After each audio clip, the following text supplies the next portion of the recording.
darle luz.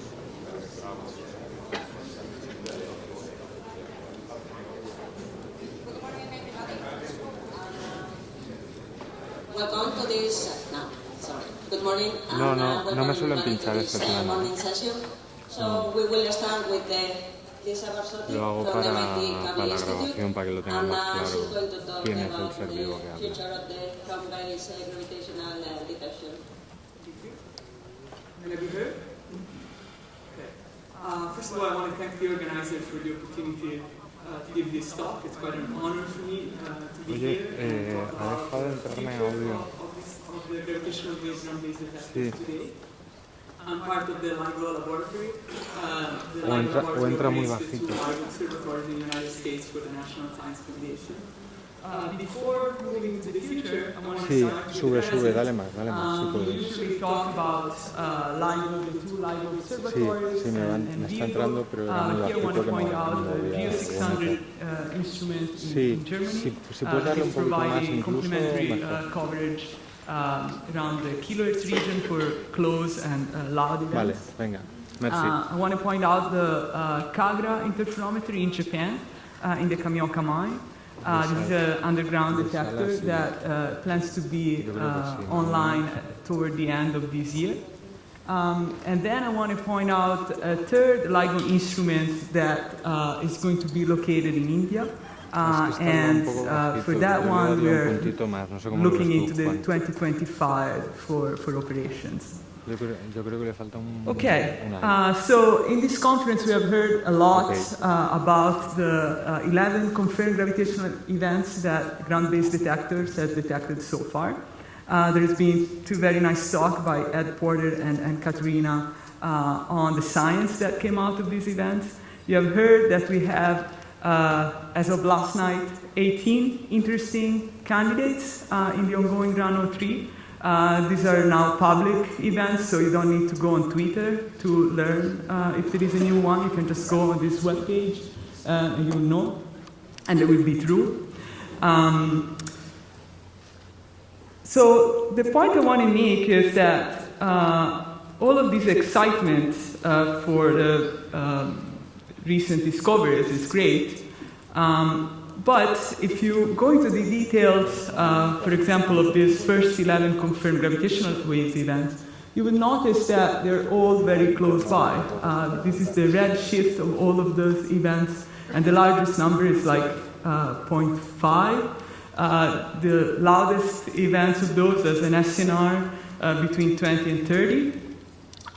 So there isn't quite a nice way to say this, but don't be too excited. There is way more out there. So let's step back and let's look at the universe. What we are doing today is probing a very tiny region. So this is a familiar history of the universe from the Big Bang to the present day. What we are doing now and what we will do in the next few years is to probe very tiny region of the universe. And the signal-to-noise ratios of these events, as I said, 20-30 now seems a lot, but imagine what you could do if you had an SNR of like thousands. So we usually say that we opened a new window on the universe, which is true, but the point I want to make is this window is actually barely open. There is way more out there. And so, in a way, today's gravitational wave detectors are like the first telescope that Galileo used to look at the sky and using light to get information. 400 years after Galileo, we are about to launch the Webb telescope that is looking at the very edge of the universe, at the first stars. So the analogy I want to make here is that today's detectors are like they are the first detectors that made a detection in gravitational waves. They're like the Galileo's telescope. So my talk is about the next generation of instruments, and we call this, the current generation, we call it the second generation. So the next generation of instruments in our community is referred to as 3G. So what I will try to show in your talk is how we can go from the analogous of the Webb telescope, hopefully in less than 400 years, because I want to be alive to see the results. Okay, before going to the detail of these 3G instruments, I will spend some time pointing out some of the features of the current detectors that will inform how this field is thinking about the future. Here are the pictures of the of 4 detectors, the 2 LIGO instruments, one in Hanford in Washington State, the other one LIGO Livingston in Louisiana, the Virgo detectors near Pisa in Italy, and as I said earlier, the Cadra underground instrument in Japan, not yet operational. So the Cadra detector is particular because it's pioneering some of the third generation technologies that I will describe in the future, but for the 3 operating detectors, the technologies are quite similar. The macroscopic difference is that the LIGO instruments are 4 kilometers long, while the Virgo instrument is 3 kilometers. They all need ultra-high vacuum to operate modified microsonic interferometers that respond to gravitational waves. So in this talk, I decided to pick one of these detectors as an example, and so I picked the LIGO Livingston instrument, which is at the moment the most sensitive detector we ever had, with about between 130 and 140 megaparsec sensitivity for binary neutron star merger. And I will point out some of the features of these detectors. So let me start with the mirrors of the microsonic interferometers. Those are for LIGO. Those are 40 kilogram high quality fused silica mirrors. They are isolated from the ground to mitigate the seismic noise. These mirrors are very high quality coating on top of that to get the right reflectivity for light.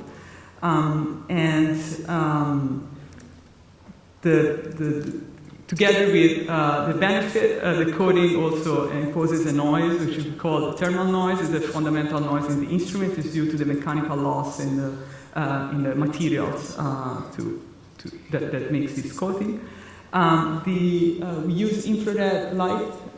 During 03, LIGO Livingston operated with something like 40 watts of light entering the interferometer. And we use Fabry-Perot cavities in the arms and coupled cavities to enhance the sensitivity to gravitational waves by recycling the light. So in 03, L1 operated with about 230 kilowatts of laser light stored in the arms.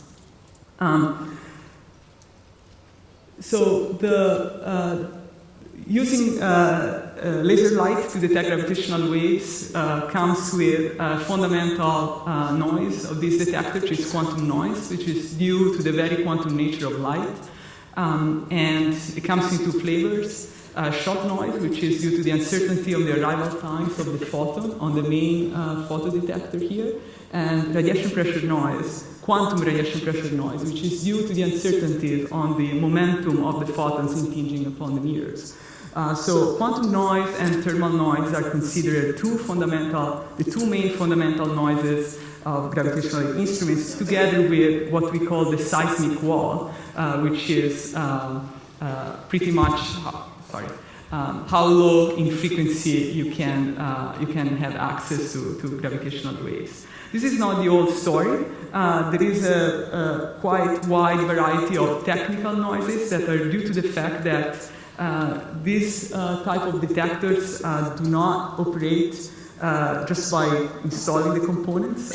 You need to actually make the light resonance in the arms, and that includes something of the order of 300 control loops that are running all the time to make this detector sensitive to gravitational waves. And these control loops reintroduce control noise in the detector. So I pondered a lot about if I should just stop here or show you a plot that usually doesn't get shown in plenary talks. but I decided that for this audience, I will give it a try. So everything I said shouldn't give you the impression that operating gravitational-wave detector is easy. In fact, it's not. And all our knowledge is condensed in this plot. So this is the typical plot that you see in many talks. So frequency on the x-axis, but on the y-axis, instead of using the conventional amplitude of gravitational waves, here is calibrated in displacement, so meter per square root of Earth. This is a very complicated plot, but the point is that you can look at the blue traces. This is the total noise measured by this instrument, and everything else is all the either fundamental or technical noises of the detector that we do understand. And so I will point out here some of the concepts that I introduced earlier. This is the seismic wall, what we call here, which is pretty much the limit of having the instruments on the ground. You can't go to much lower frequency. Here is 10 Hertz to get a sense of scale, and up here is 5 kilohertz.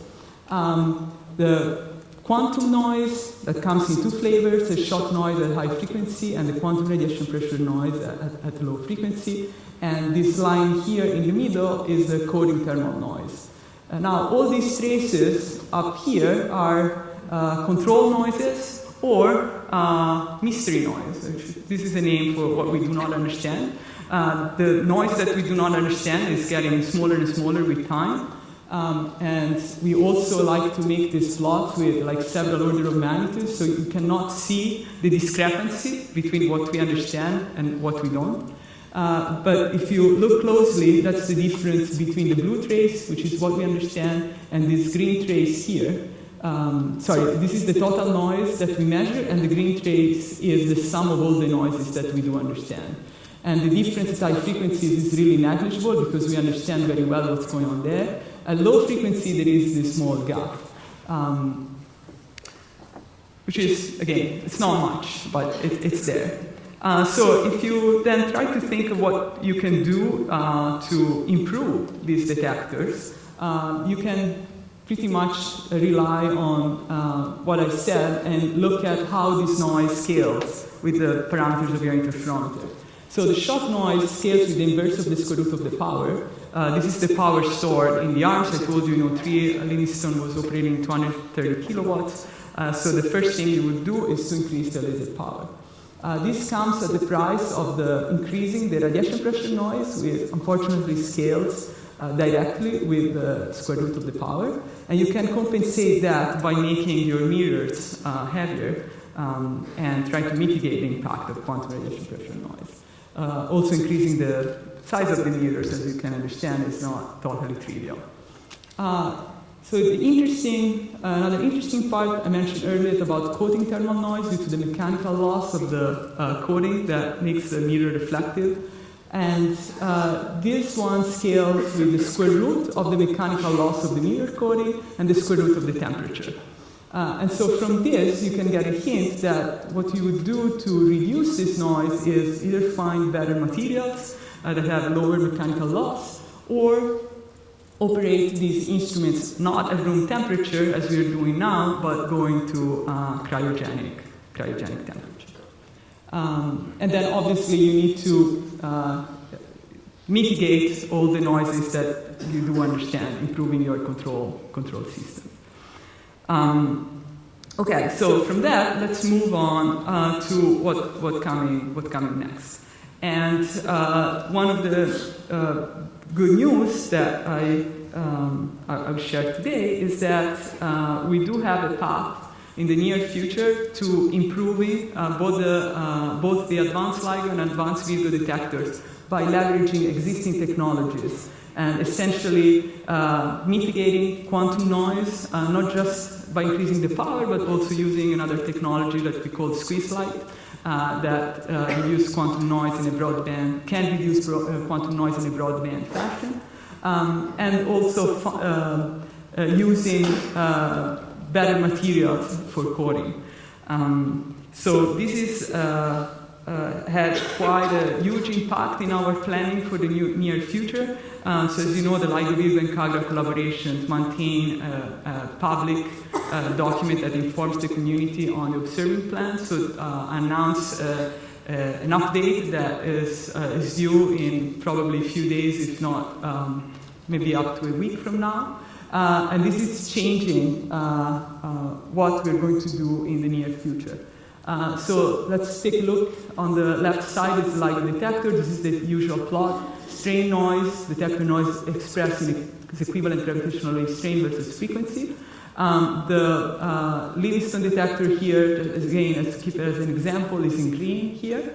And thanks to the upgrade to advanced LIGO that we're calling A+, or Advanced LIGO Plus, we think we can do better even than what advanced LIGO was originally intended to be at design sensitivity. And so you can imagine a 04 next observing run between 160 and 190 megaparsec, and the full A+ sensitivity is actually almost as doubled with respect to advanced LIGO design sensitivity. It's just this curve here, it's the target for the upcoming years. Virgo has a very similar path, so the O3 sensitivity is here in green, and the same kind of staging to get to the advanced Virgo Plus sensitivity, going through the green trace here and the purple for future observing round 5. What this means, if you look at the timeline, if you put everything that I said together, here's the LIGO, Virgo, Kagra, and LIGO India.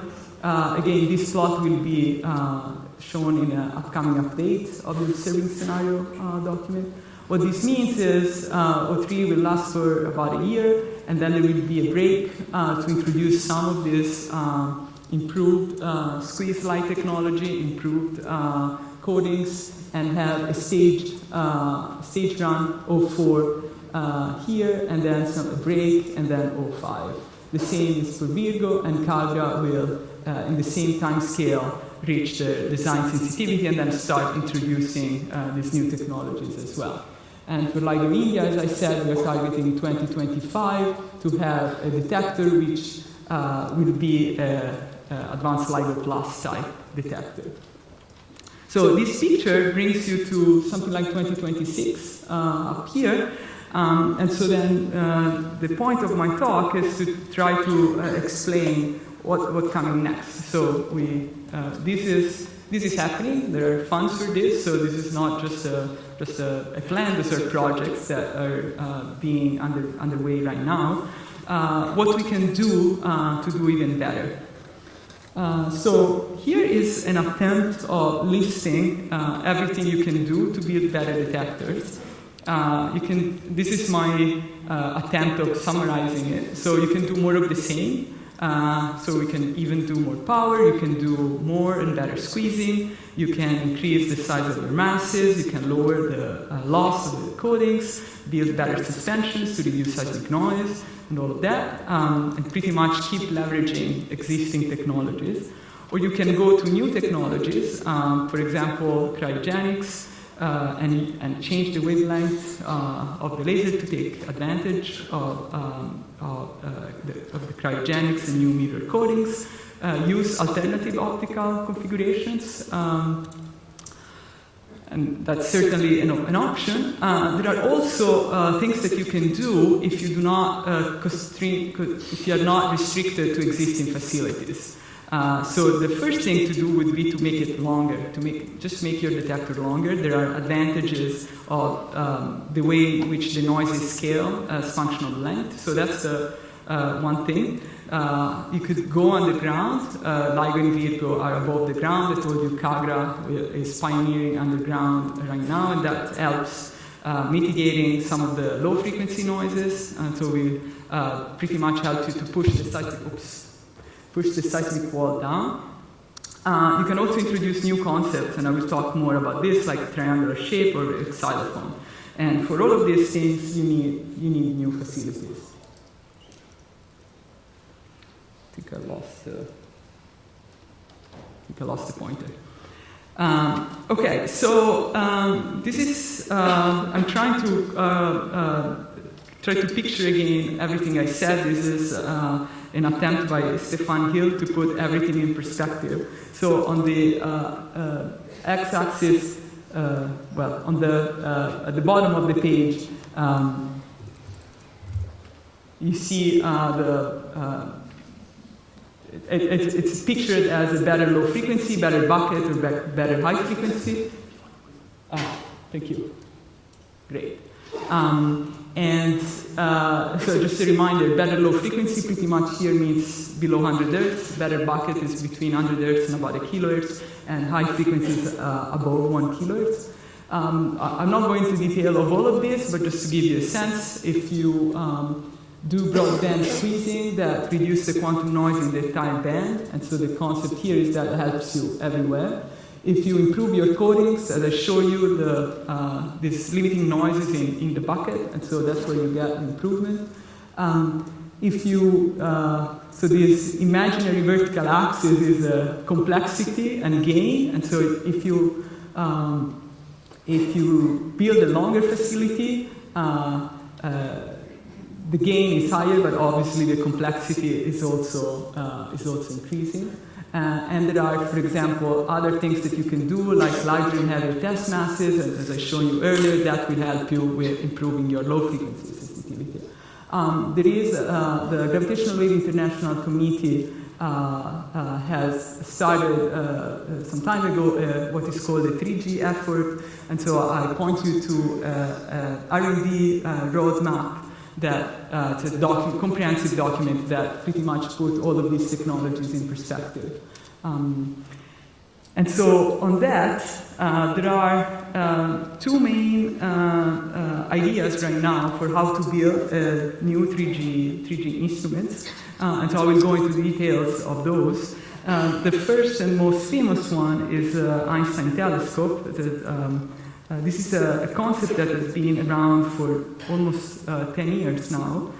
So you probably recognize this picture that has been shown several times. ET is a facility, will be a facility in Europe, underground in a triangular shape, 10 kilometers aside, and there are up to 6 interferometers that can be fit in this facility. Recently, the ET formed a collaboration. Recent meeting in Kashina here.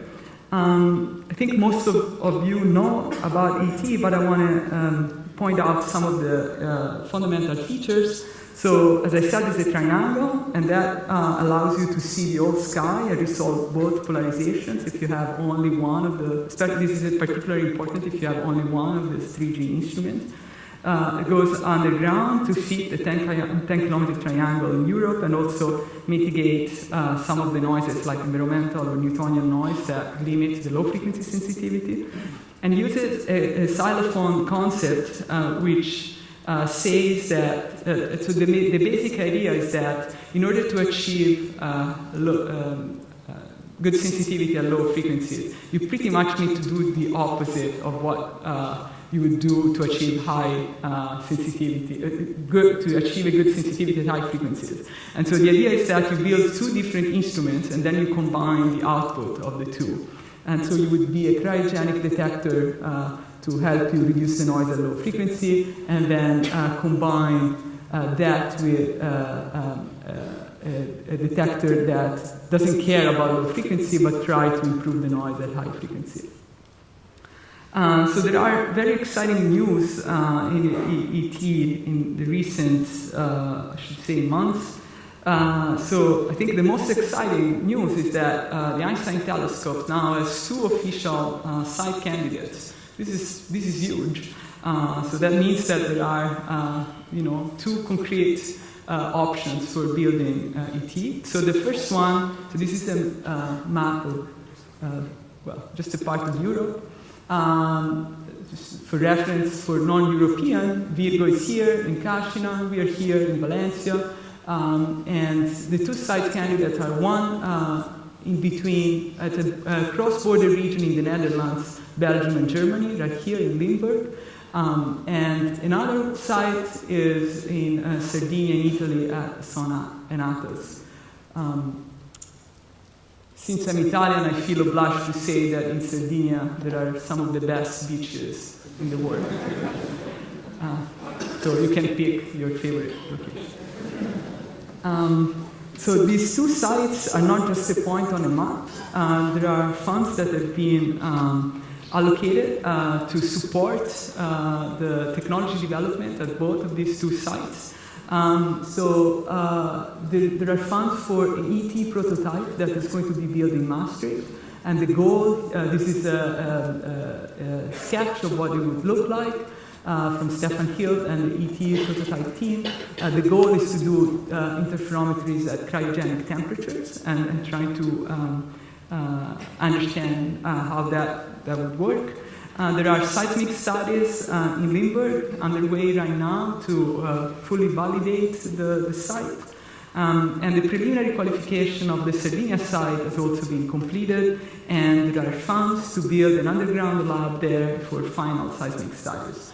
So this is when I learned about this, it's very exciting because for a while we've been talking about possible locations, but now we have two very concrete options. Okay, let me move to another concept for a 3G detector. This is less famous, especially in Europe. So we call this Cosmic Explorer, or CE. This is the US contribution to a 3G network. The effort on Cosmic Explorer started later with respect to ET. So there is a website, and that makes it very official now. This is the concept for a single 40-kilometer detector per site on the surface.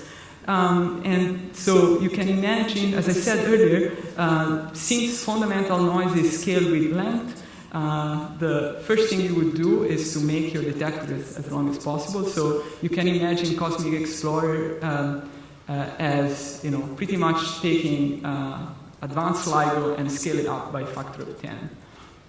At least at the very beginning, that's the idea. Now, the usual question is why 40 kilometers? Why not 50 since you're there scaling? And the main reason is that the length of the instrument defines the bandwidth of the instruments. And for 40 kilometers, the free spectral range of the interferometer is around 3.75 kilohertz. So that means that if you make it much longer, you would kind of shrink your bandwidth too much. And so that's why 40 kilometers is somewhat optimal if you want to maintain the sensitivity to neutron star mergers and the supernovae. There are exciting news in Cosmic Explorer land as well, and I'm happy to share those with you today. The National Science Foundation funded the first grant to develop a Cosmic Explorer concept study that was awarded August 2018. It's a three-year grant. The National Science Foundation also funded a workshop on large ultra-high vacuum system that happened in the LIGO-Lidison observatories in January of 2019. That was the first seed to engage the other communities that work on ultra-high vacuum, like CERN, for example, engage those in finding ways of building such a large facility in the cheapest possible way.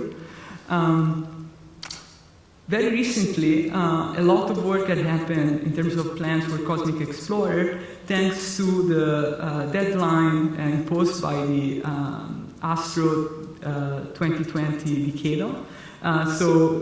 For those who are not familiar with that, this is a very American thing.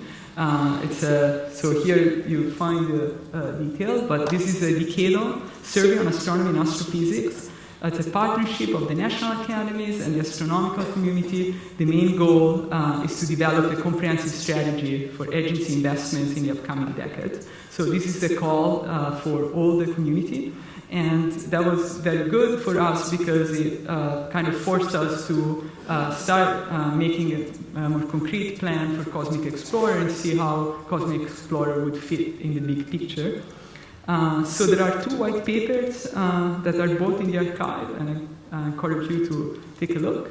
There is one which describes the science for the US program ground-based gravitational-wave science. This is only one of the several documents on gravitational-wave science that has been prepared. And then there is one which is a technology development white paper, and this is a very important one because this one describes what we think are the funds that are needed in the upcoming years to have a strong R&D program and an engineering study to start thinking about how we will actually build a 40-kilometer instrument. There is a timeline here. So this starts in 2020, and just to give you a sense, the number here is 2046. The idea is that Cosmic Explorer will have 2 stages. Stage 1 is the room temperature detector. So here you can imagine taking advanced LIGO and scaling up by a factor of 10 in some dimensions and making bigger mirrors and all of that. And then there is a stage 2 that involves new technologies. And for Cosmic Explorer, we're thinking of the different type of cryogenics that, for example, Calgary is using. This is uses a 2-micron wavelength, 123 Kelvin, and silicon materials. We call this Voyager technology. And so in this plan, we'll start sometimes here with 2030 something with a stage 1 instrument, and then a stage 2 instrument will be deployed once this technology is ready later, 2040s. Okay, so this is a familiar string noise plot versus frequency, and here you can look at advanced LIGO design sensitivity, and the green trace here is the advanced LIGO A+. So this is what Cosmic Explorer will look like. It's more than a factor of 10 and most frequencies. This is stage 1 Cosmic Explorer, and this is stage 2. And this plot here that you will find in one of the white papers submitted to the Astro Decade, it's a very nice, I think, picture that shows you. So on the left side, you have a distribution of neutron stars in the universe as function of redshift. So this is 0.1, this is 110. And on the right side, you have a distribution of black holes, and here we are considered the 3030 solar mass black holes. And so if you look here, for example, this green trace is A+, and you'll see that as we are anticipating, you'll only, with A+, you'll only see some neutron stars, which is great. But if you do Cosmic Explorer, you would pretty much have access to all of the binary neutron stars in the universe. And similarly, for stellar mass black holes, we are, as we are seeing right now, there are several black holes that are within the capability of current detectors and then in plus, but with Cosmic Explorer, we'll see all the stellar mass black holes mergers in the universe. So there is, if you try to put on the same plot the Cosmic Explorer sensitivity and the Einstein telescope sensitivity, you will see that are quite complementary in the sense that same plot, strain, noise, and frequency. This is the advanced LIGO trace, and the curve at the bottom here is for an optimally oriented source. And then if you compare, for example, with the ET, the green trace, you see that ET is, much better than advanced LIGO. In particular, in comparison with the Cosmic Explorer, which is the pink trace, you see that ET opened a new window below the 10 Hz that Cosmic Explorer doesn't have access to. On the other hand, Cosmic Explorer is more sensitive in this region. And if you translate this plot in redshift versus total mass frame, total source frame mass here, for binary neutron stars, which is around here, you see that Cosmic Explorer have access to neutron star mergers at a redshift of 10. On the other hand, ET, so the green trace, gives access, or is more sensitive to more massive black hole systems. And so the way in which we think about cosmic explorers ET is that there would be two complementary, they would be part of the same, obviously, the same 3G network and with complementary sensitivities. And my main job here is to advertise a session that is happening in Auditorium 2 this afternoon, where leaders of Cosmic Explorer, Einstein Telescope, and GWIC, the Gravitational-wave International Committee, will talk and go more into details in many of the aspects that I just mentioned here. I also want to mention the concept for a different type of detector. This is coming from Australia. The idea is to see if you could build a detector which is targeting only a particular region instead of going broadband like AT and Cosmic Explorer. Detector we could target a narrower band between 1 and 4 kilohertz, and this is becoming increasingly interesting given the detection of neutron stars and the possibility of probing the post-merger of neutron stars. This will be a network that is complementary to a 3G network, so this plot here, the usual strain versus frequency, compare what this detector could look like. This is in blue. And here, for example, you see the same traces ET in red and Cosmic Explorer in violet, and you see that this type of detector could have a sensitivity comparable to ET and Cosmic Explorer in this narrow region. There are more details on why we would achieve that so one of the most important features is that the idea would be to do a shorter type of detector, which will hopefully be much cheaper. Okay, let me move on to the more into the details of the science. As you can imagine, we are just started exploring the science that a network of third-generation instruments could do. This is an attempt by Salvatore Vitale in trying to condense everything in one slide. And so here is the same kind of concept as for instrumentation. You have on this axis, you can imagine what you would gain by improving the low frequency of the detector, improving the part in the bucket or the high frequency. And in this case, these vertical lines is more detectors. And again, I won't go into too much detail, but the color code here is blue helps you to do black hole science, and red helps you to do neutron star science.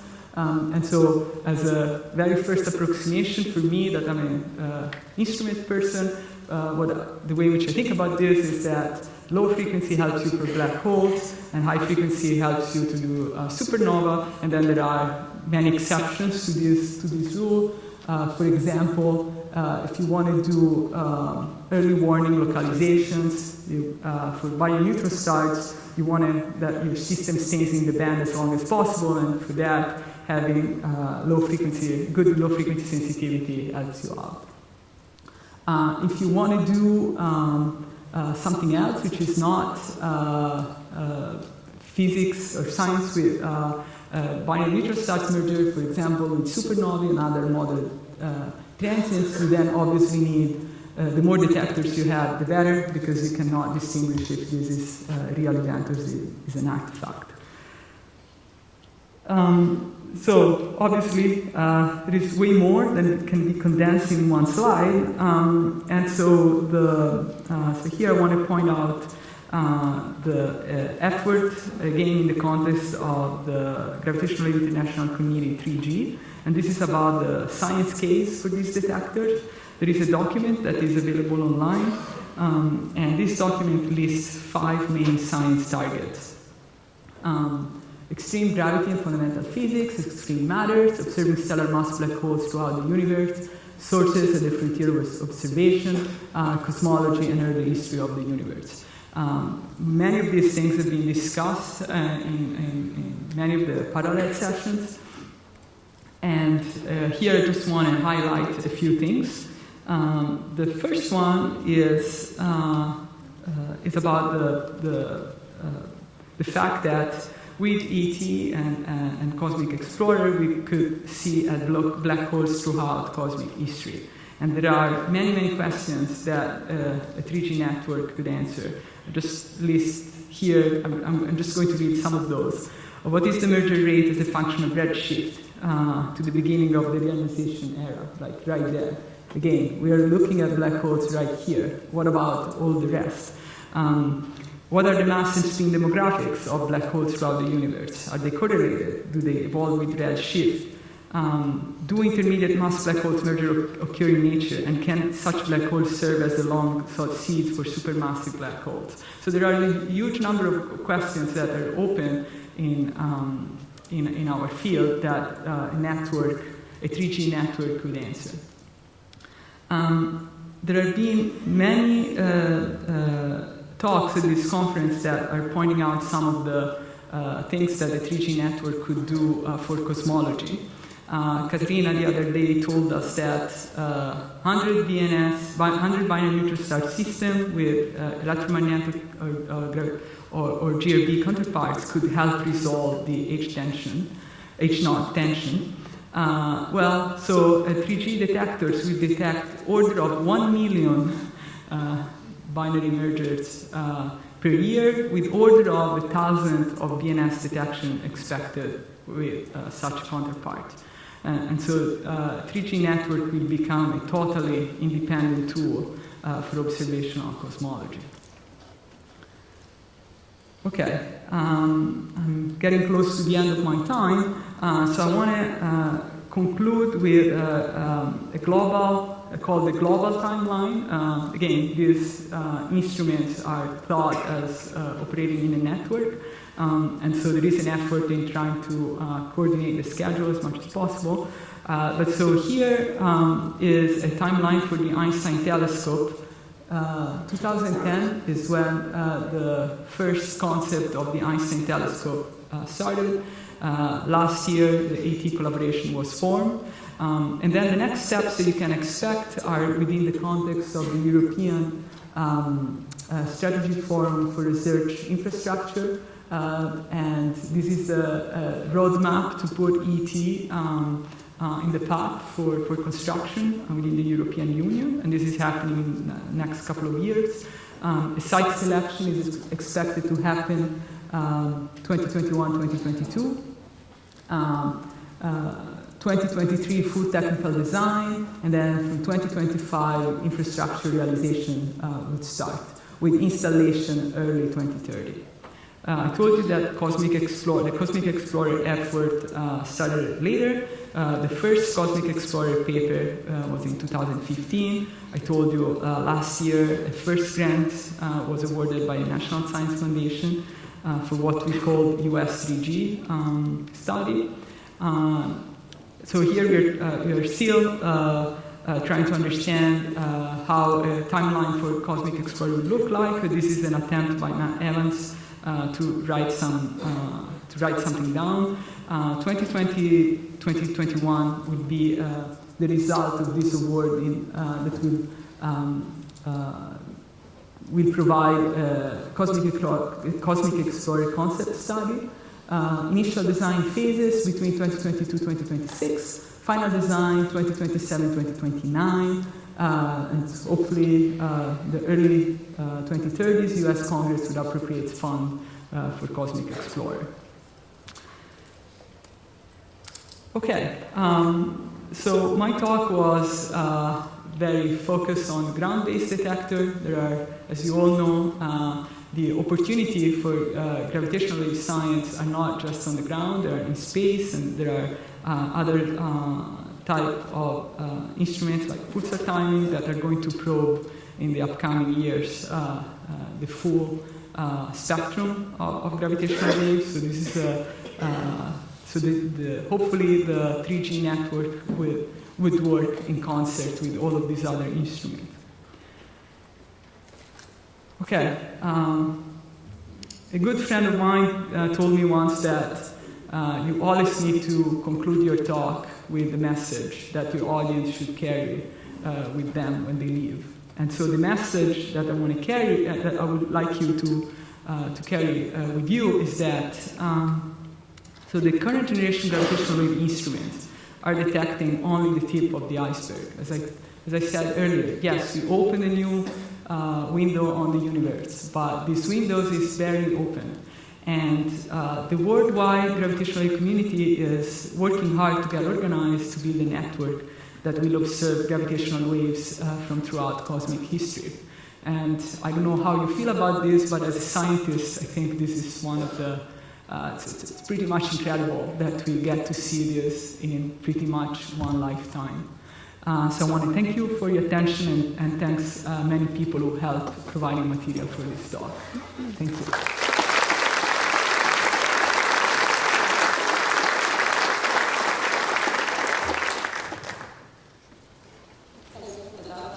Questions?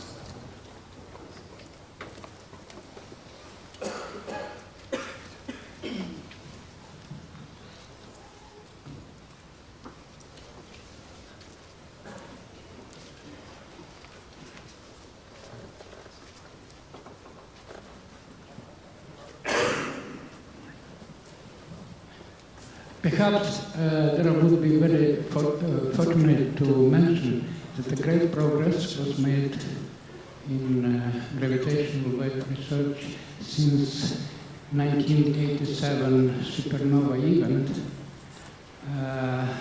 In some 30 years of very intense work. Somebody wrote, I recollect, at the finish of the 18th, that most important discoveries would have a time period of about 30 years, and he was right, perhaps. My question concretely to the which referred to your talk is how powerful lasers you use actually in LIGO. How powerful lasers? How powerful lasers? Okay, yeah. So the one that is installed right now is a 70-watt laser with about between 40 and 50 watts delivered to the instrument. But we do have in the work a much more powerful laser, which is about 200 watts. And that's a 1064 nanometer, and for other wavelengths, people are thinking even higher than that. Thank you.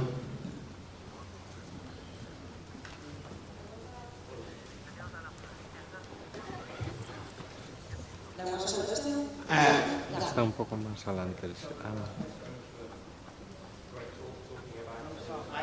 The microphone is not working. You're more than welcome to ask a question if someone can.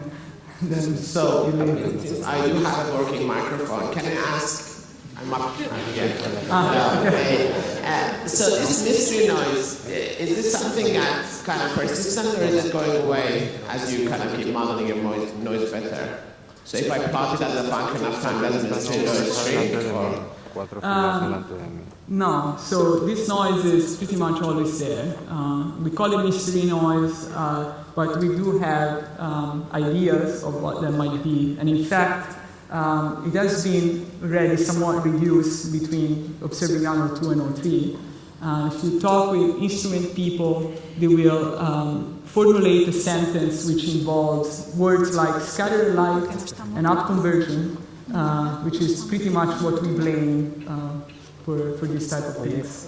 Can I have a question? A great talk beginning gave us an overview of the complementarity of the different proposed detectors next generation. The question I have is, to what extent are you going to rely on coincidences in these future detectors? Right? I mean, if you've got one detector that has higher sensitivity in one part of the band compared with all the rest of the detectors, then surely the paradigm that is, I think, been cases around feeling that you need coincidences between at least two detectors. Vale, Maybe three. no, ya está ok. Está ok, ¿verdad? So I can't see how Hola, there's not ¿me oye alguien? between one ¿Están dos? detector Ok, in one part vale. of the world and Sí, sí. at a high frequency can necessarily push Vale. the field forward, if you see what I mean. Maybe El the próximo te entregará si le toca a ella. Voyager, when you talk about the Voyager project, maybe that's 6 interferometers to 40 kilometers around the world, and it really is a network. So I'm not quite clear what you mean by each of the projects. Maybe it's a multi-interferometer idea that you're incorporating into the idea of the project. So could you just clarify? Yeah, no, this is a very good question. So for ET, the idea is to have multiple collocated interferometers, and so you can combine the output of those interferometers to resolve, to get a better sensitivity, pretty much broadband fashion. Right. If you think about if you're referring to the Australian detector at high frequency, for example, that obviously relies on the fact that you need to have other 3G detectors that are operating broadband. So a detector, a single Australian detector at high frequency wouldn't be sufficient, if that's what you need. The other thing that I haven't mentioned is what we're going to do with the current generation of detectors. You can imagine, upgrades even beyond the advanced LiDAR and advanced Virgo Plus that will make the current generation of detectors in the current facilities even more powerful, and that could, in the next, bridge, let's say, between the A plus, Virgo plus era and the third generation detector era. To be perfectly specific, how many Voyager detectors are you planning to have? De momento sigue el mismo. That's the question. Okay, so you're talking about in the context of Cosmic Explorer. Yeah. The 40 kilometer detector. Yeah. So, how can I answer this? Obviously, we would like as many as 40 kilometers detectors as possible. So here we have a concept for one, and if you happen to have order of $1 billion available, we could build another one. Any other question? Nadie levanta la mano. Okay, if there are no other questions, let's stand. This I am.